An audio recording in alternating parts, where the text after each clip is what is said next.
I have been on Mounjaro, Wegovy, and now on Zepbound. And during my journey, there has been several times that I have titrated up, titrated down, switch from one medication to the other. Now, when it comes to titrating your medication or switching from Semaglutide to Tirzepatide, I'm gonna give you a few indicators. Hi guys, it's your girl Keisha Dixon. Welcome back to my YouTube channel. I'm so glad you found this channel because on this channel, you'll be coming along with me on a journey as I continue to maintain my weight on the medication Zepbound. Now, a lot of you have been in my DM questioning me about when is it time to increase your dose or whether or not you should switch up the meds, whether or not you should be on semaglutide or tirzepatide. Well guys, there are a lot of variables that comes into play when you're making that decision. So if you're interested in hearing about what I think you should do, stay tuned.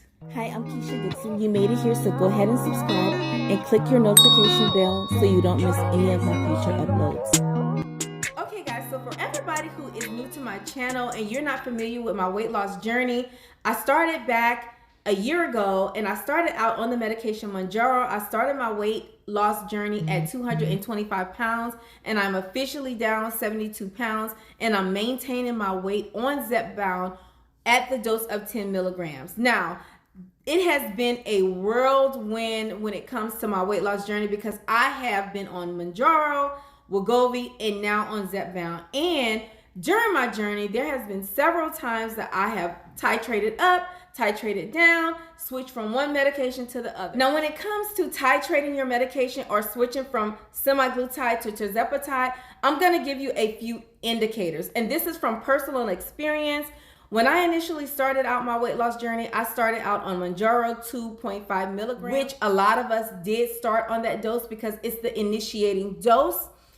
My food noise was gone immediately. My medication worked for me immediately. And back then, we did not know that you were not supposed to titrate up every single month. We found out later that you're supposed to wait until you max out or until your food noise gets the best of you. What is food noise, Keisha? Food noise is when you are hungry for no reason, when you are craving things that you don't normally crave, and then you succumb to your medication is no longer blocking that. You're always thinking about what you're gonna eat next. If you're eating breakfast, you're thinking about lunch. If you're eating lunch, you're thinking about dinner. At dinner, you're thinking about what you're gonna eat the next day. That is all food noise. We're not hungry, but the cravings are taking over. So that is the number one indicator. If you are having extreme food noise and you are succumbing to it, then that may be the indication for you to switch from semaglutide to tirzepatide or have your clinician bump you up a dose. Okay, so the second indicator that I would get when it was time for me to bump up my dose would be I would no longer have appetite suppression. And I know that may sound something similar to having food noise, but for me, my perception is a little bit different. What I mean by appetite suppression for me is at the beginning of each dose, the amount of food that I am able to eat is really at a minimum.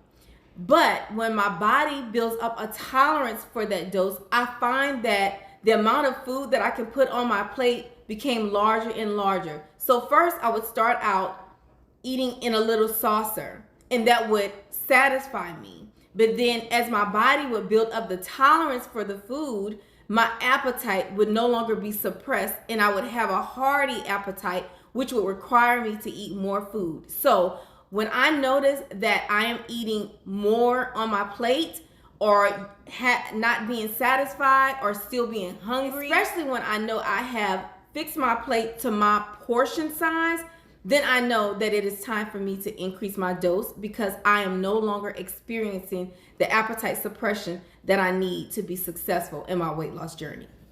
So the third thing that would be an indicator for me that it was time to titrate up was I would no longer have healthy fasting hours.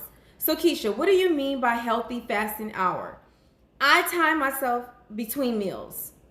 So for breakfast, I would eat something small like a protein shake, maybe a fruit, and then I wouldn't eat again until maybe 3 p.m. and then I would have a light dinner before bedtime. A lot of times when I go to work, you guys, I don't eat at all. I could fast the whole 12 hours. I would not think about eating anything. I would just make sure I would be getting my hydration in, make sure I would be supplementing water with maybe Pedialyte and Gatorade to not get dehydrated.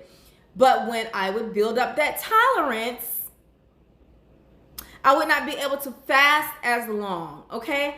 I would want a snack in between. I would want maybe a smoothie in between my fasting hours. So instead of drinking just water and Gatorade Zero, I would have to include something hearty like a fruit smoothie or something like that. So I knew that when that would start happening, that my medication was limiting me, that I was building up a tolerance, and that it was possibly an indicator for me to move up. So guys, I don't know if you have ever done any studies on healthy fasting, but fasting is such an amazing thing for the body. When you are able to rest your gut and your energy is not so focused on digesting food, then your energy can be directed toward healing something else in your body. So fasting is a marvelous thing, especially when you're dieting and especially when you are suffering with comorbidities. That way your energy reserves have the opportunity to focus on healing those things. So resting your gut is always something so positive, and actually intermittent fasting was designed for diabetics. So my fourth indicator, you guys, let's just get into self-control. Now, when I am on my medication and I know my medication has my back, I don't care what room you put me in. I don't care what's going on. I don't care what is on the menu.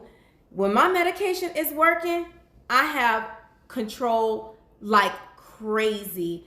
I'm not gonna eat unless I'm hungry.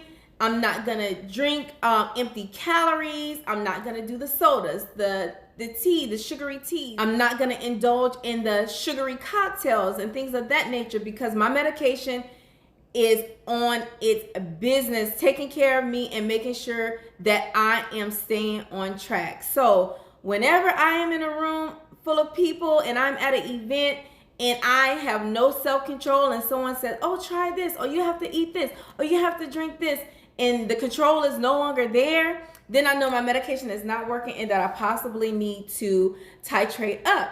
Now, speaking of alcohol, that's another thing, you guys, and that's going to be my fifth and final indication for me. Whenever I know my medication is working, I'm usually a one drink maximum type of person.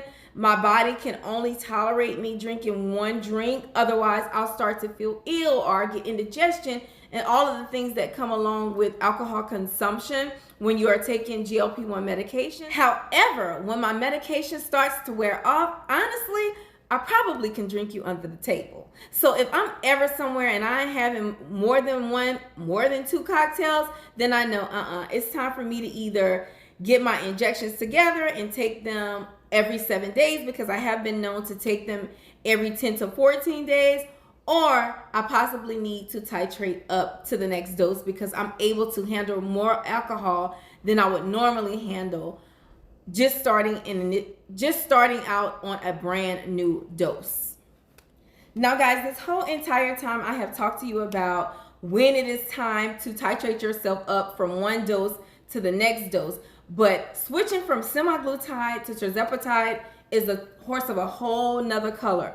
Now, from my experience, especially starting out on the dual agonist Mounjaro, bumping myself down to Wegovy for the reason that I had to, because I was having insurance coverage issues, that was something totally out of my control, ended up failing me. Now, I'm not going to say that switching from tirzepatide down to semaglutide was a bad thing, because when I initially switched, semaglutide really was holding me down. It really was maintaining my weight, but at some point my body built up a tolerance for it, and I was at the highest dose, and I started to experience extreme food noise, and I started to experience extreme inflammation. So that was my indicator to switch back from the semaglutide back to the tirzepatide, and ever since I have switched back over to tirzepatide, I have been feeling so much better. So consider whether or not you are having extreme food noise, all the things that we listed before. But for me, it was extreme, so I had no choice but to switch back. And thankfully, my physician was able to do a prior authorization and get me approved to get back on Tirzepatide, to the point where I can now afford to be on it and be dedicated and committed to the medication each and every injection time, which is every 7 days. I'm maintaining my weight at 10 milligrams. I'm happy being on Tirzepatide. It's helping me with the food noise. It's helping me be able to have self-control. It's keeping me from drinking a lot of alcohol. I'm a 1 drink maximum person. And then it's also helping me with my inflammation. So this is where I will be. This is where I am comfortable at.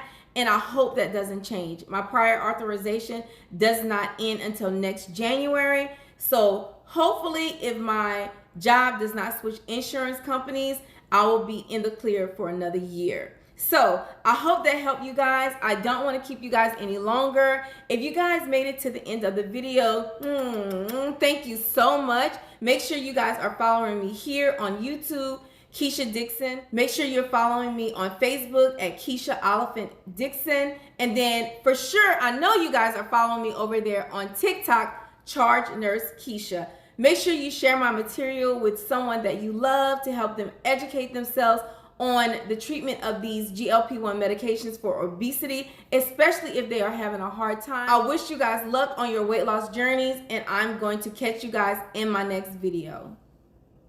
Take care. Hi, I'm Keisha Dixon. I'm a lifestyle influencer, and I'm glad you found my channel. I post weekly videos, so make sure to hit your notification bells so you don't miss any of those future uploads.